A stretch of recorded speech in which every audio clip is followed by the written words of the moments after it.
Hello my loves, and welcome back to my channel, or welcome to my channel if you are new. Hi, hello, my name is Loey. I am here tonight in my new favorite Victoria's Secret pink sweatshirt, haul coming very soon, with a cup of coffee and celebrating because today should be day 2 of Vlogmas for you guys. I am pre-filming a tiny bit just because I have some events this week, but hopefully in the next couple of videos I'll have my super fun Christmassy backdrop for you guys and we will just have a festive Christmas. Today feels a bit like Halloween in some ways because I am back with another Dear David update. Dear David is back and I think it might be scarier than ever.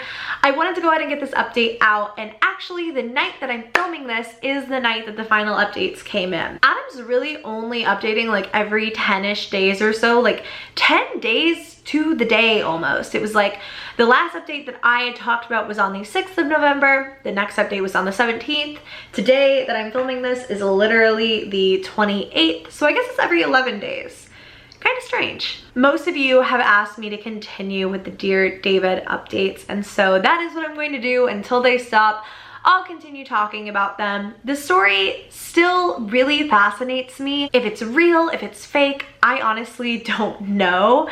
I just really enjoy it, and I think it's really creepy and fun and interesting, and I know that most of you like it too. So for today's episode of Vlogmas, we are going to be talking about the most recent Dear David updates. For everyone asking, yes, I'm alive.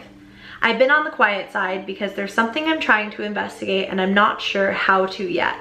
I'd rather not tweet unless I have something substantial to share. Thread. This was on November 17th. It's also sort of hard to explain the logistics of what I'm trying to figure out, but I'll do my best. Basically, there's a part of my apartment that I'm just now learning about. At least that's what I think. To refresh your memory, I live in a duplex. I used to live on the first floor, and now I live on the second floor. It's a long, boxy building that looks like this. The other week, I was tweeting the most recent update from the living room couch. About 30 seconds after I'd sent the last tweet, I heard a thump directly above my head, as if someone above me had dropped something on the floor, which is impossible since I'm in the top apartment. That's very convenient that it was right after his last update. I can imagine why he would immediately assume it's David. There's also no way to access the roof. There aren't any ladders on the outside of the building. The only way you'd get on the roof is through a skylight in the hallway. There are no trees in the immediate vicinity either. It definitely wasn't pipes either. It was distinctly the sound of something falling to the floor. My building is old and makes lots of noises, but this was a new sound and it startled me. So I'm thinking, is there some secret crawl space in my home? I look all over my apartment, but I can't figure it out. So I go into the hallway, and that's when something dawns on me. There's no real way to ease into this, so I'll just say it. There's a mysterious hatch in my hallway.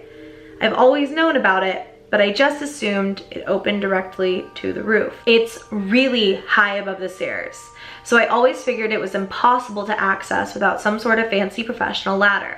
I took this video so you can see how high it is.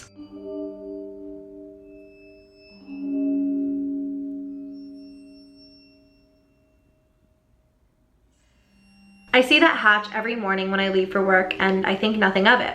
But this time something dawned on me. It can't lead to the roof because it's actually below the roof. I'm about to spring some simple math on you, so I apologize in advance. Math time with Adam Ellis. First, the skylight is flat with the roof. I checked Google Earth to make sure. The hatch is level with all the ceilings in my apartment. That means there's 3 feet of empty space all over my apartment. I was ready to explain this away for a few reasons. One, it might just be some sort of insulated space that all residential buildings have. I'm not an architect, so what do I know? It didn't seem relevant enough at the time, so I decided I wasn't going to mention it here. But over the past week and a half, I've been hearing more things above me. A few days after the first sound, I heard a similar thump while I was in the kitchen. Then, last night, I heard something small clink to the floor and roll about 6 feet before stopping. Something is going on up there. Maybe it's a raccoon, but maybe it's not. I also can't get over the fact that the hatch is in such a weird, inaccessible place over the stairs. I need to investigate. I'm just not sure how right now. I guess I'll try to buy a long pole off of Amazon to see if the hatch even moves. I might have to buy a construction ladder. At any rate, that's why I've been MIA for a minute. I'll keep you posted when I figure out how to get up there. Okay, I bought a pole. If the hatch is movable, I'll either shell out for a ladder or call my landlord to investigate. And it shows that he had bought a pole specifically to go into this hatch.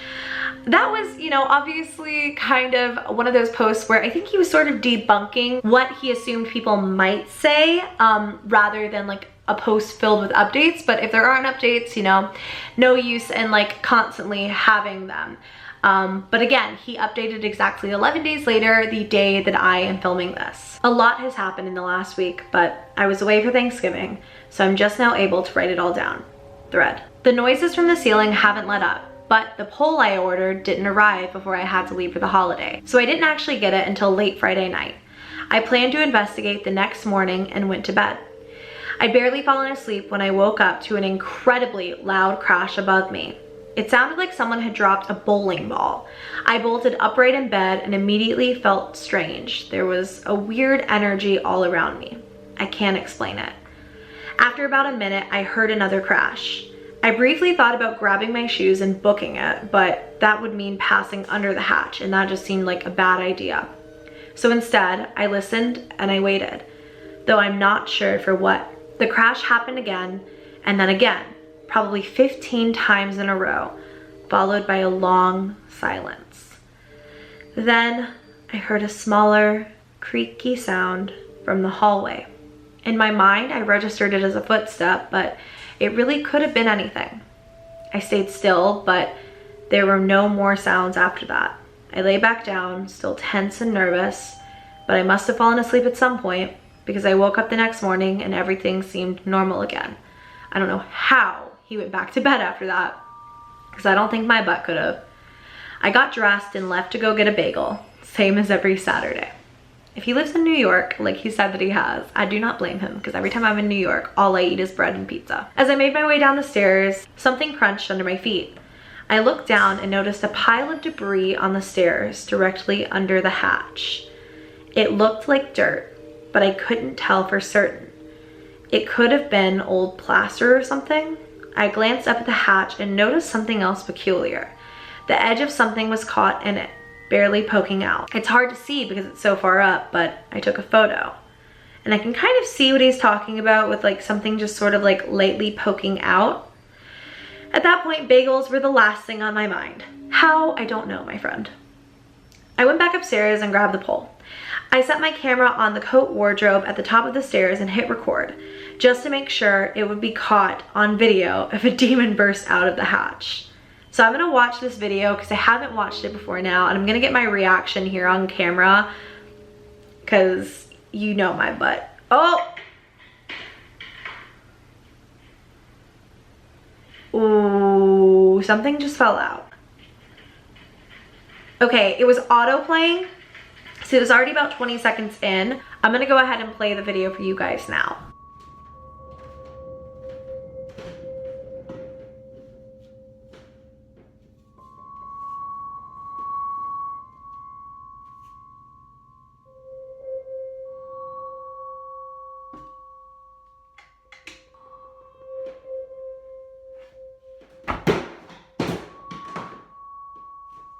I jumped out of the way and practically fell down the stairs trying to dodge whatever it was that fell. At first I thought it was a dead squirrel, which would honestly explain a lot. It hit the steps and bounced down to the first floor. To me, I can tell pretty immediately that that's like a shoe. It is a shoe, right? Like a small shoe. Oh, literally as I scroll down, I see the shoe. I thought it was. I went upstairs to get my phone and collapsed the pole since it's so long and unwieldy, then went back downstairs to investigate the object that fell. At first, I wasn't even sure what it was. It was dingy, faded black.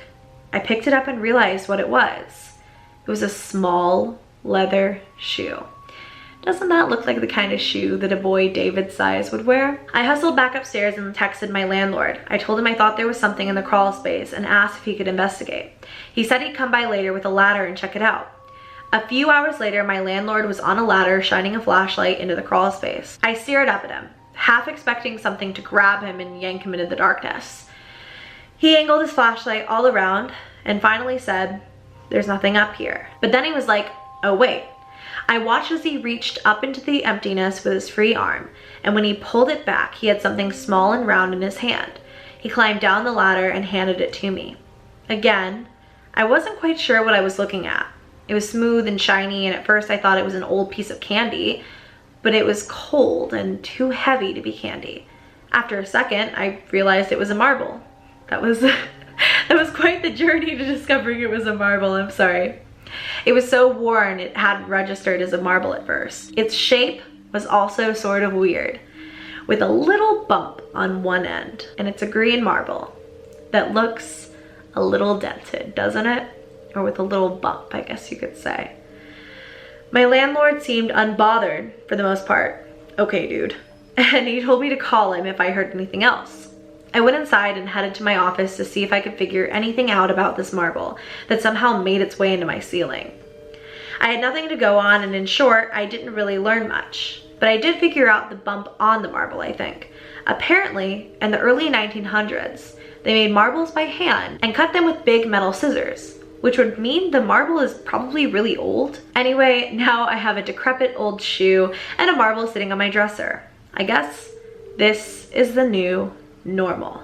Like I said in one of my previous videos, I started really following the story not as pure fact, but as more of an alternate reality game and not really looking for holes in the plot line, because when I do, I don't know how heavily I believe this story anymore, and I've said that for a little while. But regardless, I hope you all enjoyed this Dear David update. Let me know your thoughts down below. Very clearly, I think that David was in the crawl space above him. In a previous video, I had mentioned the theory of the boy in the box and how David might have been based off of the boy in the box, but now I don't really think so, because if he's finding an old shoe and a marble in his building and he's really saying it's more of like a haunting rather than David being like this, how do I explain this? Like this creature, or this ghost rather, that can be visible or meetable to everyone, it doesn't really strike me the same way. He's finding mementos that are most likely David's. I think that that's probably what we're pointing at this point, that the marble and the shoe are David's. So it doesn't really make too much sense to me that David would be the boy in the box anymore, or that it would be based off of that story. Or maybe it still is, but I don't know. I also think it's interesting now how this really does seem like a haunting, and like, you know, originally when I read stories about this and people were like, this little boy is haunting this man's house, or apartment rather, and I was like, well, he's not haunting the apartment. Like, Adam played a paranormal game and now David's just following him around. But it does seem like he's trying to point to that the apartment is haunted itself. So I don't know, you guys, I'm really curious to hear what you all think about this story. But if you enjoyed, go ahead and give it a thumbs up, and please subscribe to my channel if you haven't already. I love you all so much, and I'll catch you in the next video. Bye.